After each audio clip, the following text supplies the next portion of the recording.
Hey, this is Morning Perfect Base, and I hope you're having a good morning. I'm here to work on my perfect base.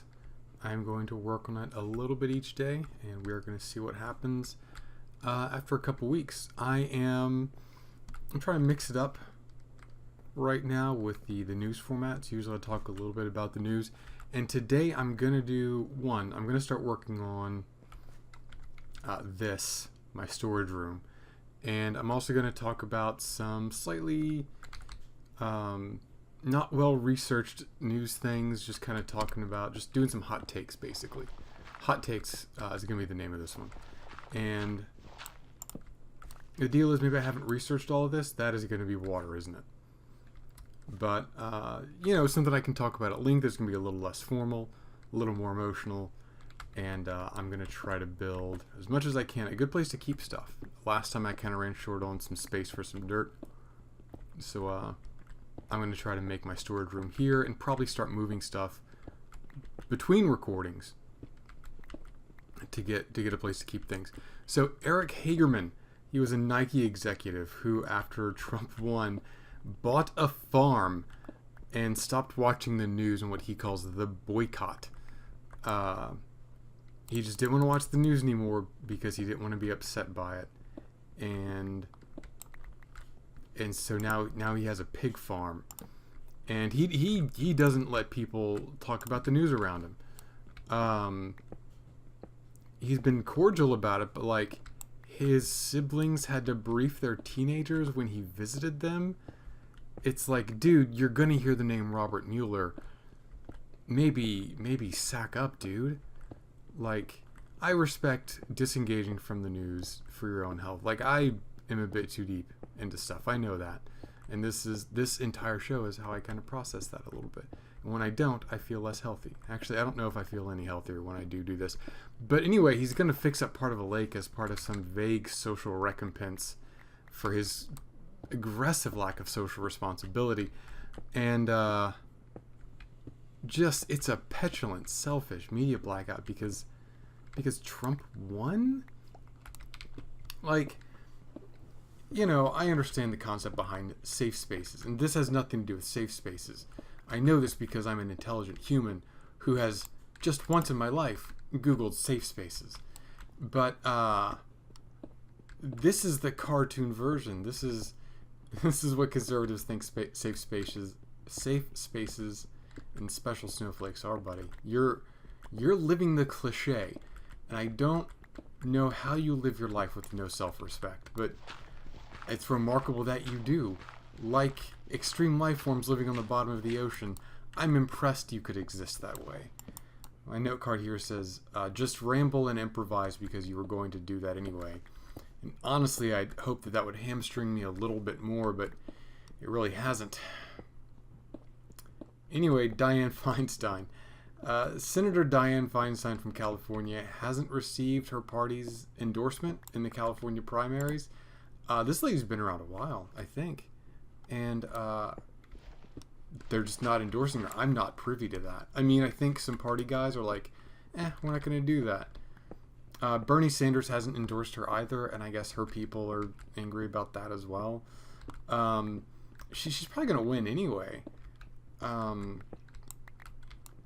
don't know if she really needs those endorsements, but if Bernie Sanders is not endorsing her, then, although I know nothing about this, right? This is my completely ignorant, and yet I talk about things run.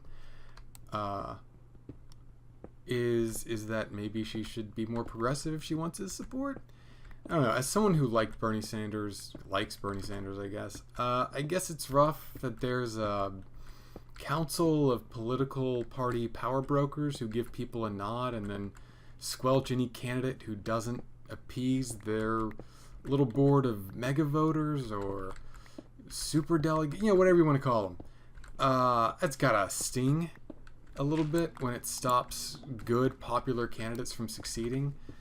That's probably worse than stinging, honestly. It's probably, I want to say burning. Burning seems like the adjective I would use for that. Petty as it is.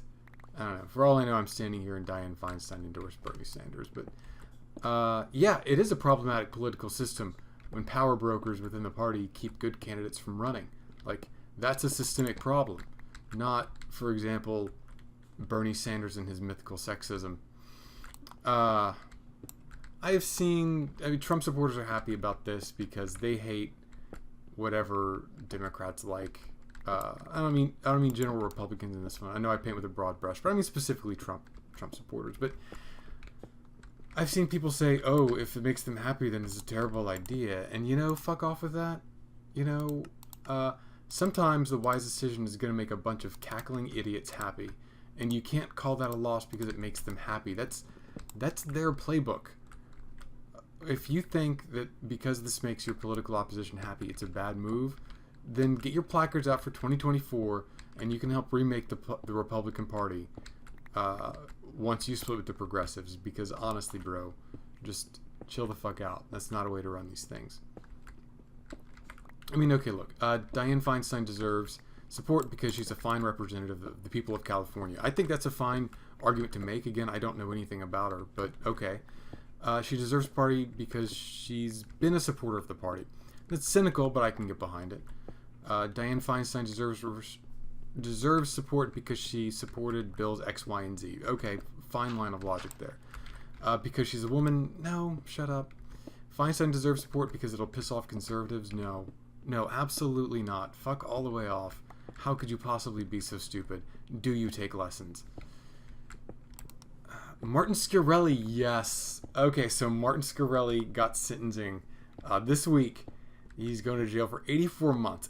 It is absolutely wrong that rape is an implied unconstitutional punishment for wrongdoers as a result of our country's underfunded prison system, our culture's negligence of persons for whom we have assumed full responsibility under the law, and the tacit acceptance of criminals as a subgroup who some feel are safe outlets for our darkest impulses. But Shkreli is going to federal pound-me-in-the-ass prison, and that makes me happy because I'm a person. I'm a person who's aware of Martin Shkreli. And he even cried at sentencing, which, underneath my obvious Schadenfreude-tastic happiness, I confess a little bit of empathy on that point. For reasons that don't need exploring at this juncture, jail is scary. Of course, unlike Martin Shkreli, who sees empathy as the hidden villain behind the entire episode... Who sees empathy as the secret, long-running villain behind the series Black Mirror, I feel it. Derek and I would have picked this up for the Beige and the Bold. We've ragged on him before, I believe, in a 45-minute long-form improv session called Shkreliosis. And I guess I'll link that as a reference here for additional information on Martin Shkreli, as I often link videos that I've done before, which provide more information on an issue. I'll usually do that. And I guess Shkreliosis counts now? He's going to jail. It's great. Anyway, I've seen folks defending him because technically insurance companies paid for stuff, but realistically, you pay your insurance companies for stuff, so you're still paying for that. His price hikes were to pay for his fraud, which technically worked and was technically illegal. And it shouldn't have been. It should have been. Okay. The price hikes were legal. They shouldn't have been. Getting prosecuted for ripping off people should be illegal, and it is illegal. I've kind of held as someone who doesn't keep up with Martin Shkreli the specifics, just that he's a douchebag and we would all like to punch him in the face, including his lawyer, which is great.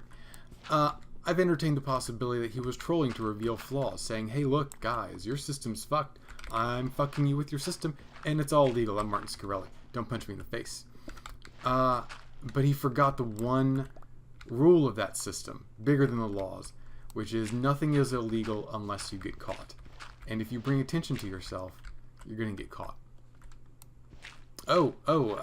Right.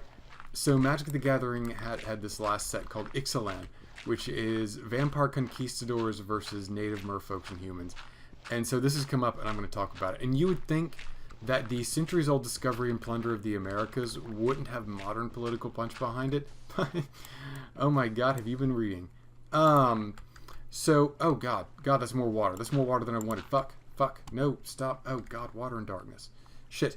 Right, so the core issue of the thought is that people are talking about, yeah, conquistadors, what a bunch of dicks, for, the genocide and slaughter of Native Americans and the destruction of their cultures, which we're just going to call genocide.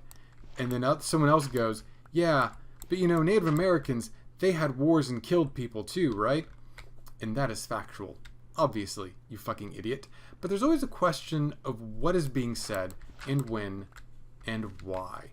Native Americans were invaded and destroyed for the greed and glory of Europeans. Hey, the Native Americans did some shit, right? I mean, do you see that? Do you hear it? Try this completely different conversation. Native American culture is superior. They built cities and lived in peace, and they didn't have guns. But they did some shit, right? See how those are two... shit. Fuck, water. I might need to deal with the water stuff before I do more stuff down here. Those are different ones. In the first one, the Native Americans are implied to be innocent of any justification for their systemic genocide and slaughter by Europeans.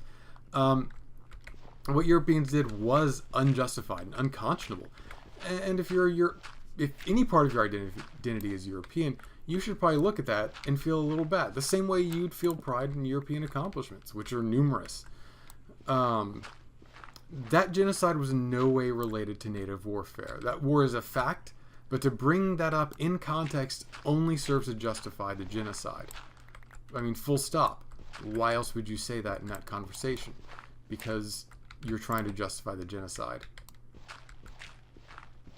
I mean, that's what context is. That's what words mean. And the second one, that's a case of someone trying to sell an ignorant and probably, honestly, kind of racist Native American flower child narrative that you should definitely bring up the wars and the cruelty and the true multifaceted dimensionalism of Native American culture for better or for ill in that conversation, because that's what context is. Why is the water climbing? Is it just... I don't understand that. I would think that... Whatever. It's about context. And when you try to slide innocent of sin into innocent of justification, you're trying to justify genocide. And why is that? Why is that how you're spending your time? It's just a frustrating topic, and I don't get who could possibly have an axe to grind against Native Americans on this. Like, genocide is wrong and it was unjustifiable. I don't know. As you know, I'm a cheap guy and I like comics, so I buy comics from a discount bin. Is it getting dark? This is Discount Comics. It is getting dark. I got Bitch Planet by Kelly Sue DeConnick, art by Valentine Delandro, I think. Anyway, it's about a dystopian future where women are sent to a prison planet for being non-compliant. The issue I have is number 5, but it's basically the longest yard, but for Bitch Planet. I picked it up because I've heard nothing but good things about it. It's a big... Again, Kelly Sue DeConnick has done some good comics. And I don't know what I'm going to be working on this moment right now, because I don't think I can do... I guess I'm just going to fill this up with dirt. I got plenty of fucking dirt. Let's just fill this up with dirt.